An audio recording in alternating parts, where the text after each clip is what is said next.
This scene has people thinking Haki powercliffed Logias because it can bypass their intangibility, but that couldn't be further from the truth.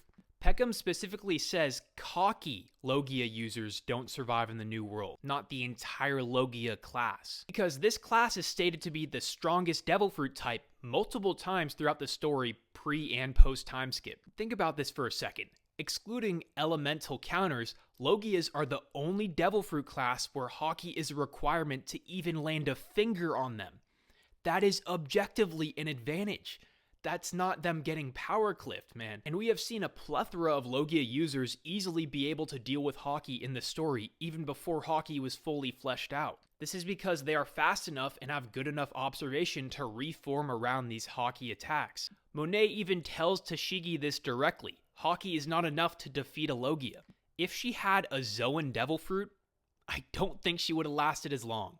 Also, if you really think about it, the only Devil Fruit user to incorporate Observation Haki into their actual power was a Logia user. Enel used his Observation Haki in conjunction with his Devil Fruit to view the entirety of Skypiea. Ironically, even though he would be considered a cocky Logia user, he could probably still evade Armament Haki attacks, seeing as how proficient he is in Observation Haki. He probably even knows Armament Haki. But was Mantra our first introduction to Haki? Shanks Conqueror's Haki scene was kind of a retcon, so you would think Mantra was probably the first introduction, but I think it was actually Zoro and Alabasta. Remember how his sensei said the peak of swordsmanship is to cut what one wishes to cut and to protect what one wishes to protect?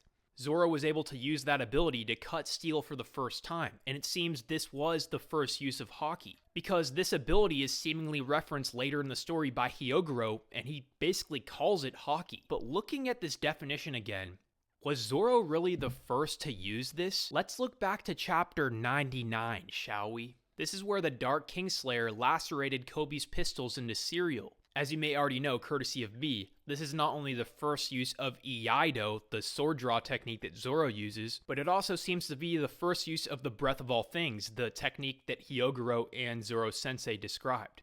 And Bogard did all this before Kobe could even finish his sentence. This was essentially our first introduction to Garp and Bogard.